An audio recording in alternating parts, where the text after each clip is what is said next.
Dans le sud du Bugey, le Rhône, c'est un peu le cordon ombilical du territoire. Les hommes l'ont longtemps utilisé pour la pêche, le transport et le commerce, et ses stigmates sont encore bien visibles.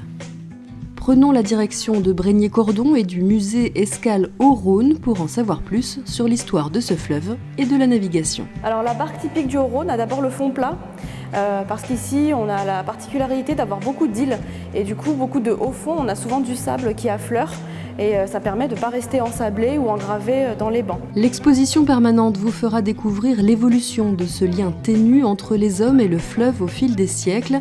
À l'extérieur, vous pourrez admirer le joyau du musée, une pirogue monoxyle. Elle a donc été creusée d'un seul tenant dans un tronc de près de 12 mètres de long. Elle date du VIe siècle et fut retrouvée à la fin du XIXe.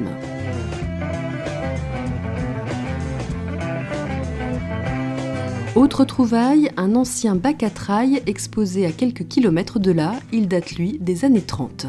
C'est le bac Bourget, du nom de son ancien propriétaire, qui a été retrouvé sous plusieurs mètres de limon et en 2009. Et aujourd'hui, effectivement, elle est exposée au port de Groslay. Un bac utilisé pour traverser le Rhône au niveau du pont du port de Groslay.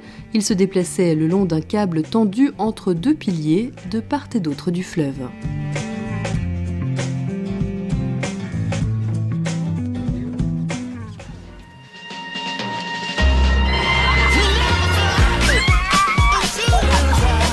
Aujourd'hui, d'autres embarcations ont vu le jour pour les amateurs de sensations fortes. Rafting ou hydrospeed vous permettront de passer aux travaux pratiques.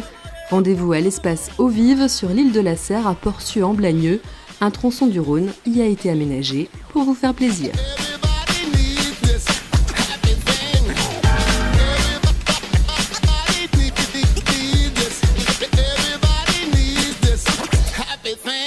Pour ceux qui préfèrent ne pas se mouiller, optez pour une séance de Deval Bike, un moyen original d'explorer la forêt avoisinante.